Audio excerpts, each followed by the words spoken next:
네, 오늘 말씀 35절부터 42절까지입니다. 20장 35절부터 끝까지입니다. 사무엘상 20장 35절부터 42절까지 같이 교독하도록 하겠습니다. 제가 한 절 읽고 다음에 이어서 읽어주시기 바랍니다. 아침에 요나단이 작은 아이를 데리고 다윗과 정한 시간에 들로 나가서 아이에게 이르되 달려가서 내가 쏘는 화살을 찾으라 하고 아이가 달려갈 때에 요나단이 화살을 그의 위로 지나치게 쏘니라.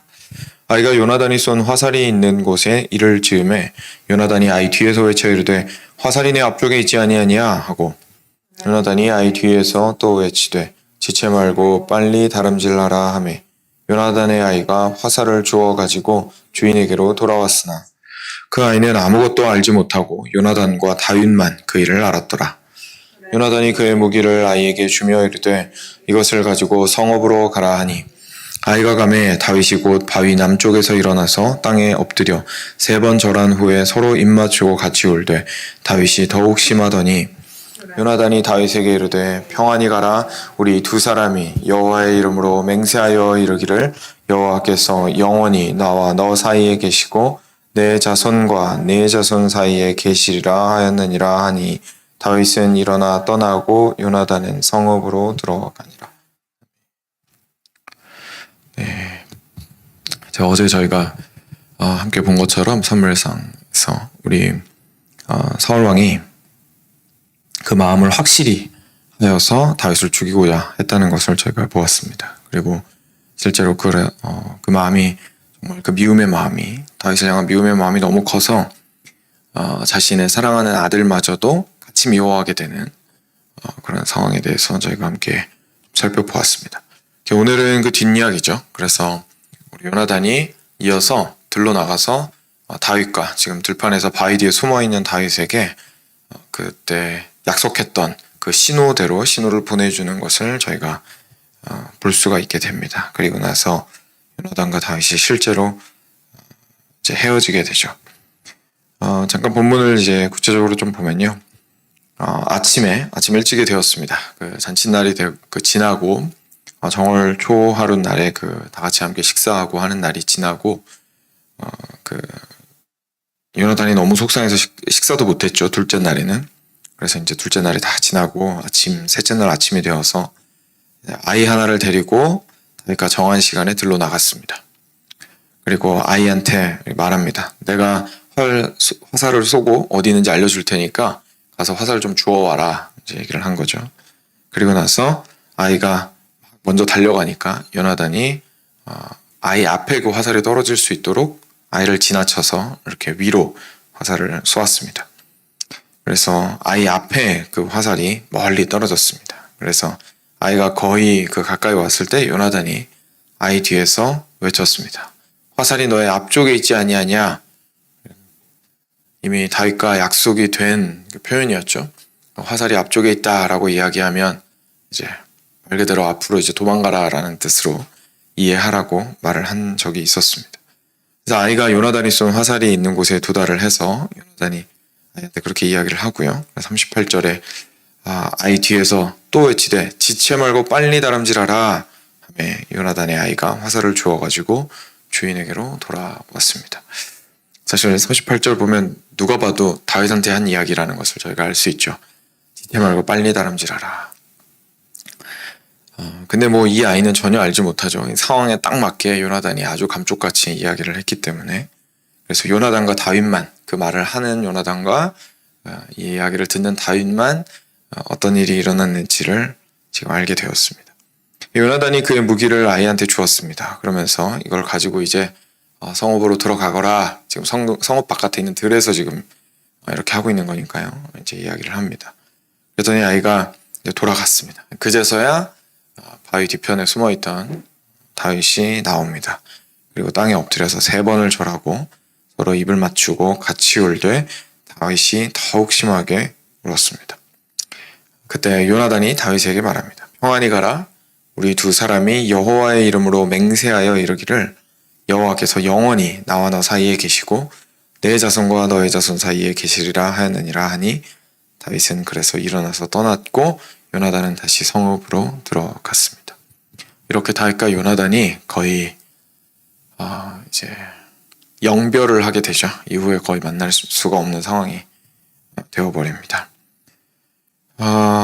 짧은 말씀이지만 사실 상당히 임팩트가 있고 굉장히 어떻게 보면 슬픈 이별 이야기입니다.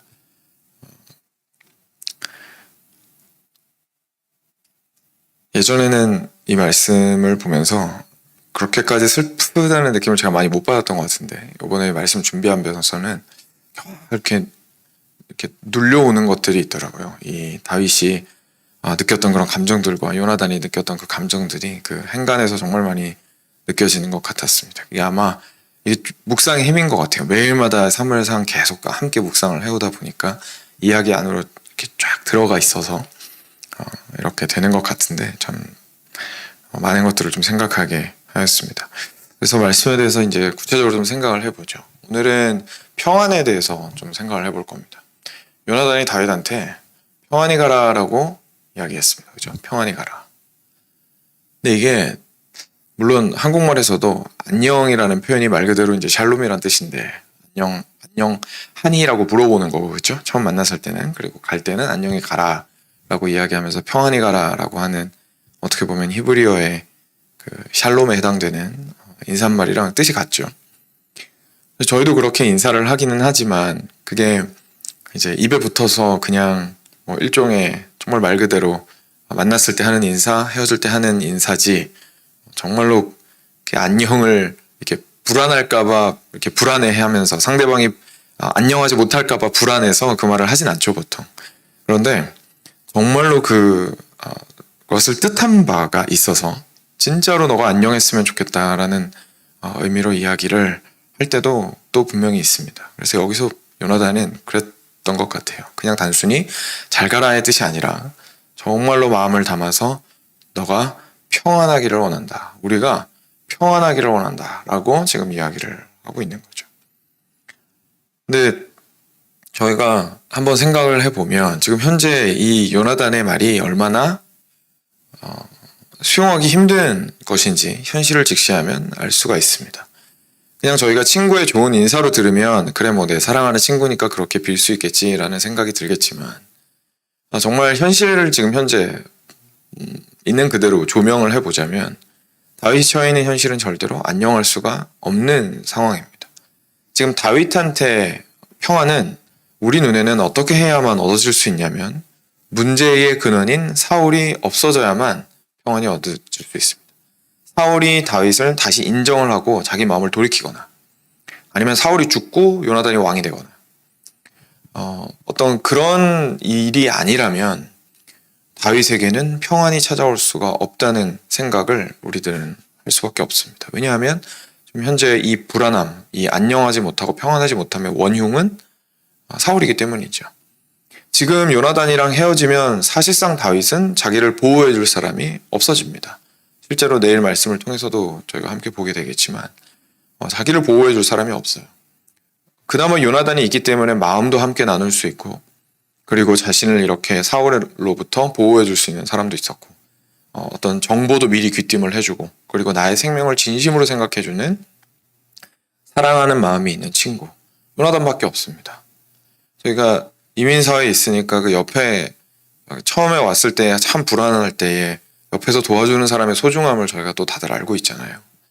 그러니까 이 사람이 좀 제 마음에 안 들어도 없어졌을 때에 발생할 수 있는 삶의 불안함이 너무 크면 이 사람에 대한 의존도가 올라갈 수밖에 없죠. 저희 모두의 마음인데. 근데 좀 사실상 다윗한테 요나단은 그런 존재일 겁니다. 이 친구가 없으면 내가 정서적으로도 의지가 될 곳도 없을 뿐만 아니라 실제적으로도 생명을 유지하기가 상당히 어렵다. 근데 지금 이 둘이 헤어지는 순간이에요. 그렇죠? 이 둘이 헤어지는 순간인데 요나단이 평안히 가라라고 이야기를 하는 겁니다. 그러니까 다윗의 입장에서 보았을 때는 이 평안히 가라라는 말이 물론 이제 이때는 다윗도 진심으로 받아들였겠지만 저희들이 다윗의 상황을 고려를 했을 때는 요나단의 이 말은 사실 상황상 적합하지 않은 그런 말일 수밖에 없는 거죠.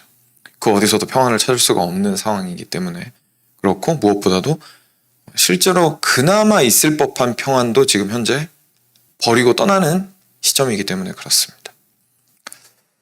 저희도 저희들의 평안함을 참 원합니다. 그렇죠? 저희들도 항상 뭐 한국말에서 방금 말씀드렸던 것처럼 안녕이라는 표현으로 인사를 하는 것처럼 예전에야 이제 실제로 불안한 시대를 살아왔기 때문에 그렇게 인사가 굳어졌다고 하지만 지금 이 먹고 사는 문제가 해결된 지금에도 우리들은 여러 가지 상황 속에서 무엇보다 원하는 것이 사실상 샬롬입니다.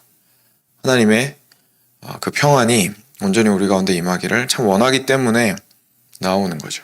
그 신앙의 핵심이 평안한 분위기에 있지 않다는 것을 이제는 저희는 알고 있지만 그래도 사람들이 교회에 처음에 나오고 그리고 사람들이 보통 이렇게 성당 많이 좋아하시고 그렇죠. 그리고 아니면은 절에 가는 것도 좋아하시고 이런 분들 보면 종교심이 없어도 신앙심이 없어도 거기 가면 좋아하는 분들 얘기 들어보면 다들 하는 말이 마음이 평안해진다라고 이야기를 많이 하시죠.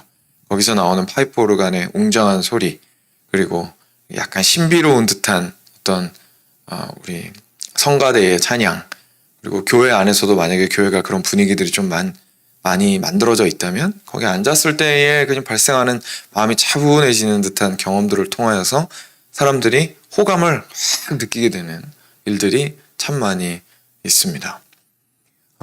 그만큼 우리는 평안을 굉장히 원하고 있고 반대로 말하면 바깥에서는 평안함을 얻기가 쉽지가 않죠. 심지어 세상에서 취미를 하는 분들도 많이 그래요. 그렇죠? 취미를 구하는 분들이 예를 들어서 골프를 취미로 하시는 분들이 비즈니스를 하려면 골프를 하셔야 되니까 하시는 것도 있겠지만 또 이제 그렇게 말씀하시는 분들도 있으시죠. 뭐 스피드를 즐기시는 분이시든 몸의 건강을 추구하시는 분이시든 골프를 좋아하시는 분이시든 낚시를 좋아하시는 분이시든 삶이 너무 바쁘고 정신이 없으니까 그래도 그 시간만이라도 좀 떼어놔서 내가 좋아하는 일을 할 때에 그 소소한 행복감을 통하여 누리게 되는 평안함 같은 것들이 있거든요. 그래서 그것 때문에 우리는 참 그런 것들을 많이 추구하고는 합니다. 그런데 그것들이 깨어질 때가 분명히 있어요. 그렇죠? 취미는 분명히 어느 순간에는 중단을 해야 되는 거고 일터로 나가야 되고 돈을 안 벌면서 살 수는 없으니까 저희가 아무리 힘들어도 보기 싫은 사람이 직장에 있더라도 일터에 있더라도 어떻게든 가서 일은 하고 돈은 벌어야 먹고 살겠죠. 그래서 어쩔 수 없이 우리 가운데 불안을 야기하는 요소들은 우리 주변에 계속해서 산재해 있는 상황 가운데 있습니다. 그래서 우리는 보통 삶을 어떻게 사냐면 불안한 상황을 계속 참다가 평안한 상황 가운데서 조금 그걸 해소를 하고 그 다음에 다시 불안한 상황 가운데로 들어가서 다시 그거 계속 참다가 그 다음에 평안한 가운데에서 그것을 조금 해소하려고 노력하고 그러니까 취미도 가져야 된다고 이제 권면을 하게 되고 좋은 친구가 있어야 된다고 권면하게 되고 그런 일들이 있는 거겠죠. 우리는 보통 그렇게 살아갑니다. 그것이 우리 삶의 패턴이 되었고 그것이 우리에게 평안을 어쨌든 24/7 일주일 내내 24시간 얻을 수 있는 게 아니기 때문에 결국 뭐 내가 할 수 있는 건 최선은 어떻게 하면 그렇게 하는 것인가인 것이고 그리고 혹시나 그 얼리 리타이어먼트 요즘 많이 유행하는 거 아실 텐데 그쵸? 우리 젊은이들도 40이 됐으면 자기가 돈을 어떻게든 많이 벌어가지고 이제 인베스트먼트 같은 거 많이 배워서 어떻게든 빨리 은퇴를 할까를 고민을 많이 하고 있죠. 결국은 어떻게 하면 평안의 기간을 극대화시킬까에 우리는 굉장히 관심이 쏠려 있습니다. 그래서 이 평안을 그렇게 얻을 수 없을 때는 최대한 그 스트레스를 참고 하고 조금 이제 취미나 쉼의 시간을 통해서 그걸 안락을 누리고 다시 돌아가고 그 다음에 인생 전체로 봤을 때는 최대한 그 안락을 누릴 수 있는 기간을 극대화시키고자 빨리 리타이어를 하고자 하는 마음들이 우리 가운데 있죠. 왜냐하면 그게 실제로 우리 안에서 약이 되는 불안을 야기시키는 사후를 없애는 방법이거든요. 어떻게든 사후를 없애버려야 빠르게 그리고 길게 오랫동안 평안하게 살 수 있기 때문에 그렇습니다. 우리는 사후가 더불어 살든지 사후를 없애버리고 빨리 없애버리고 살려고 하든지 우리는 어떻게든 그런 방식으로 살려고 합니다. 그런데 우리가 살다 보면 발생하는 여러 가지 문제를 곰곰이 생각해 보면 단지 주관적인 문제에 그치지 않는다는 것을 저희가 알고 있습니다. 그러니까 평안을 깨뜨리는 것들이 단지 내 생각에만 있는 게 아니라는 거예요. 저희가 너무 불안하고 심리적으로 이제 힘들 때 한국 사람들은 많이들 안 그러지만 이제 미국 사람들은 저기 테라피스트 많이 찾아가죠. 그래서 이렇게 정신 분석과 상담도 받고 아니면 심리학 상담도 받고 여러 가지 그런 일들을 하는데 이제 거기에서는 결국 상황을 볼 수 있는 해석하는 눈을 바꿔주려고 노력을 많이 합니다. 그리고 들어줌으로써 정서적인 안정을 주려고 노력을 많이 하고요. 그래서 그 개인을 바꾸려고 노력을 많이 해요. 근데 그것도 일리가 있습니다. 실제로 대부분의 경우에 우리가 상황을 잘못 보고 있기 때문에 잘못 해석하기 때문에 불행한 경우가 있거든요. 근데 그들이 해결해주지 못하는 경우가 많이 있어요. 예를 들어서 집에 나를 너무 스트레스를 주고 있는 사람이 그냥 단순히 나는 모든 것들이 깔끔해야 되는데 이 사람은 성격 차이 때문에 막 이곳저곳 막 이제 던지고 다녀요. 그래서 내가 쫓아다니면서 다 청소해야 돼. 그리고 막 화가 머리 끝까지 나요. 이런 사람이 이제 테라피스트 찾아가서 이야기하면 아마 도움이 될 겁니다. 그러니까 마음에 너무 그렇게 조바심 가지지 마시고 그 분노는 왜 발생한 거고 이런 걸 알려주면 도움이 되겠죠. 근데 그 가정에 내 아내가 또는 내 남편이 밤마다 칼 들고 쫓아와요. 이거 그 사람이 어떻게 도와줍니까? 그렇죠? 그러니까 실제로 공격성을 가지고 있고 실제로 나에게 위해를 입히는 요소가 주변에 있을 때 그거를 그 사람들이 도와줄 수는 없습니다. 그러니까 현대 사회가 전체적으로 안정이 되다 보니까 평안이라는 것을 내 마음의 문제로만 환원시킬 수 있는 상태가 된 거죠. 고대 사회에는 그럴 수 없었어요. 실제로 옆에 칼 들고 쫓아오는 사람이 있는데 몸을 만들어야죠. 기술을 배워야죠. 그래가지고 이 사람이랑 싸워 이길 수 있는 일을 만들어야 그 힘을 가져야 비로소 평안해지는 것이 고대 사회였습니다. 근데 지금 이제 과학기술이 고도로 발달해서 먹고 사는 문제도 해결이 됐고 어느 정도 이제 주변에 내 몸에 관련된 문제들이 해결이 되니까 결국 정신적인 평안함을 얻기 위해서 주관적인 감정이나 세상을 바라보는 눈만 조금 바꾸면 안정할 수 있다라는 식의 그 치료 방식이 통하는 거죠.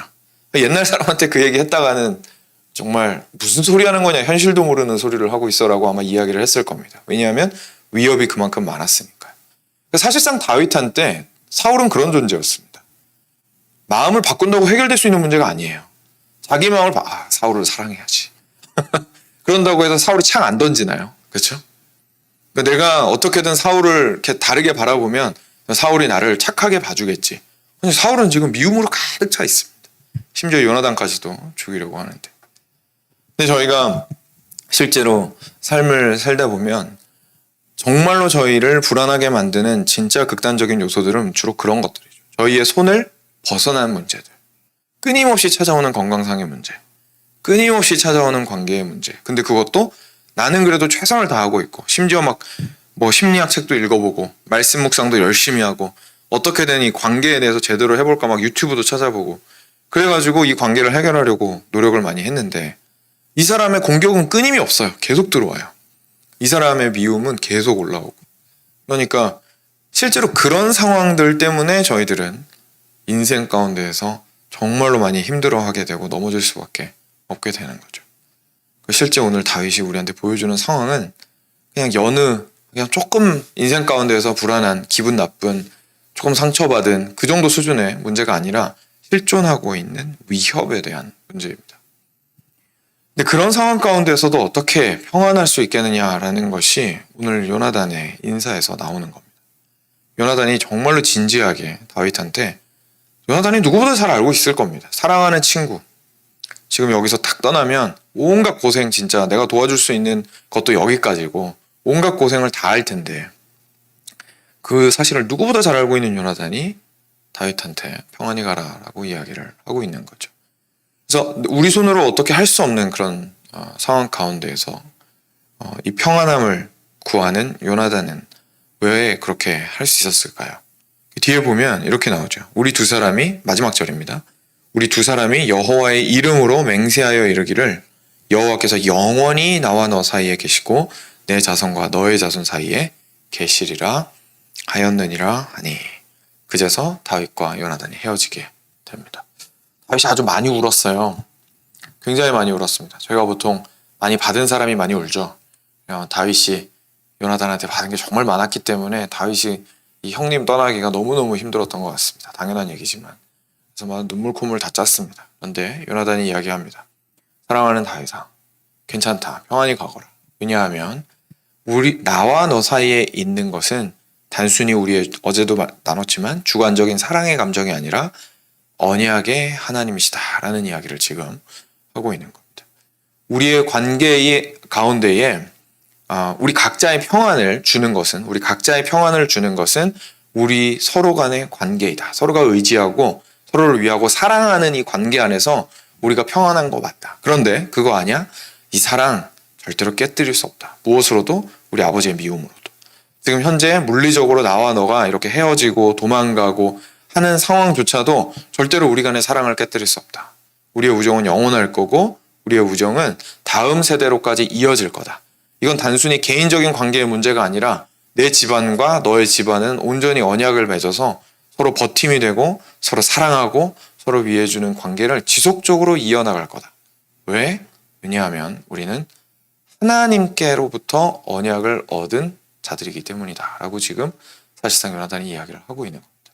요나단도 하나님을 두려워하는 사람이었습니다. 그 말은 달리 말하면 신명기, 그러니까 이스라엘 백성들을 출애굽하신 이후에 하나님께서 그 이스라엘 백성들한테 단순히 내가 너희에게 잘해주는 하나님이 될 거야가 아니라 너희는 나의 백성이 되고 나는 너희의 하나님이 될 것이다 라고 언약을 맺으시면서 스스로를 이 백성 안으로 제한시키시고 이 백성이 맨날 잘못해도 끝까지 쫓아가서 구원해 주시는 하나님이 되실 거라는 것.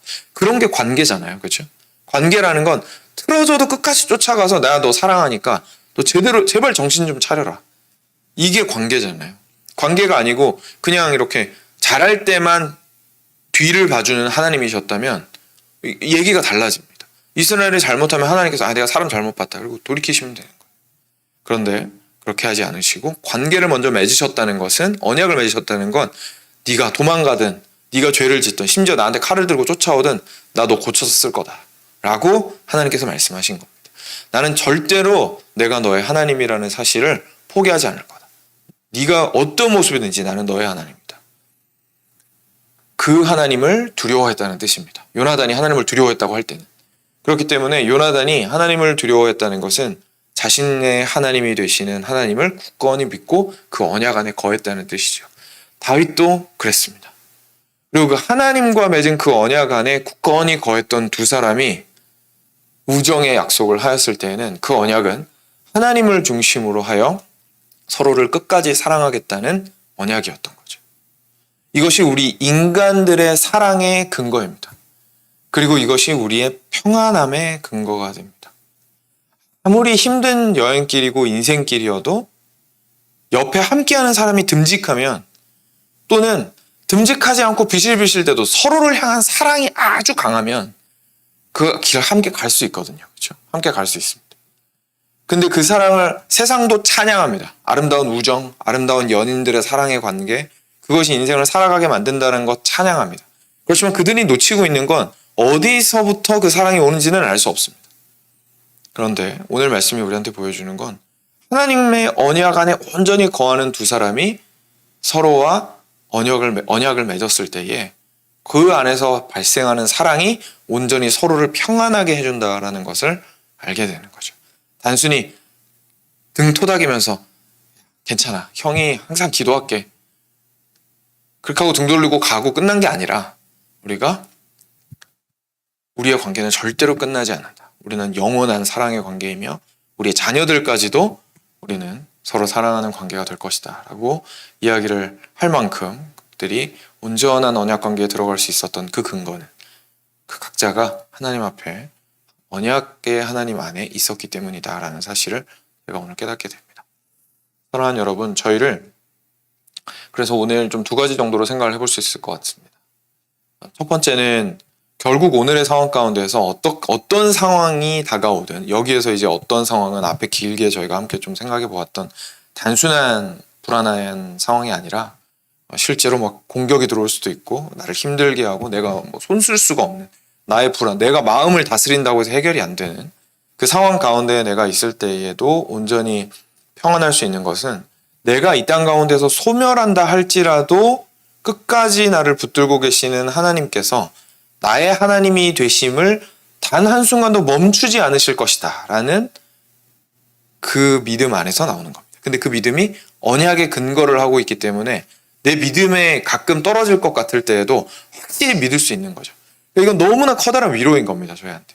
저희가 막 이렇게 뭐 기도도 안 되고 하나님 앞에서도 맨날 계속 잘못하는 것 같고 이래갖고 마음이 불편한 것 같아도 오늘 나의 하나님이 되신다라는 그 근거가 하나님의 언약 안에 있기 때문에 아주 굳건한 믿음을 가질 수 있게 되는 것. 그것이 일단 첫 번째 저희가 생각을 해볼 수 있는 것 같습니다. 두 번째는 저희 그리스도인들이 믿음이 좋으면 좋을수록 인간 간의 관계를 좀 지나치게 낮게 생각할 수가 있습니다. 하나님과의 관계에 비해서. 그렇지만 오늘 말씀을 통해서도 그리고 다른 말씀을 통해서도 그리고 신약에서도 마찬가지인데요. 저희가 보게 되는 것은 인간 간의 관계는 불완전한 게 맞지만 하나님께서는 그 관계 안에서도 하나님의 언약으로 근거한 서로를 향한 언약 관계를 통하여 위로와 평안을 얻게 하셨습니다. 도움을 얻도록. 그래서 그런 관계들이 우리 교회 안에서 무엇보다도 이루어져야 합니다. 왜냐하면 교회는 그리스도와 언약을 맺은 자들의 집합이기 때문에 그렇습니다. 그 말은 무슨 말이냐면 사실상 서로와 언약을 맺은 자들인 거예요. 지금 현대교회는 그냥 아무렇게나 와가지고 저는 정말 그 교회를 쇼핑한다는 말은 쓰고 싶지 않은데 저희가 자주 쓰는 말이죠. 그러니까 쇼핑하듯이 여기 들렀다 저기 들렀다 하죠. 그러니까 언약 관계에 대한 개념이 완전히 다 무너진 시대에 사실 살고 있습니다. 그렇게 왔다 갔다 해가지고는 언약 관계는 생각을 할 수가 없죠. 근데 원래 교회는 원래 예수님께서 디자인하신 교회는 예수님과 언약을 맺은 자들이 함께 모여 언약을 맺은 공동체입니다. 그렇기 때문에 교회를 언약 공동체라고 부르거든요. 오늘 말씀을 통해서 수직적으로는 언약의 하나님과 그리고 수평적으로는 우리 성도들 간의 언약의 관계에 대해서 다시 한번 좀 깊이 생각하게 되는 그런 본문입니다. 그것들을 기억하시면서 나의 평안이 어디 있는가라는 질문에 대한 답으로 오늘 말씀이 이렇게 말씀하고 있다는 것을 좀 묵상하시면서 함께 기도했으면 좋겠습니다.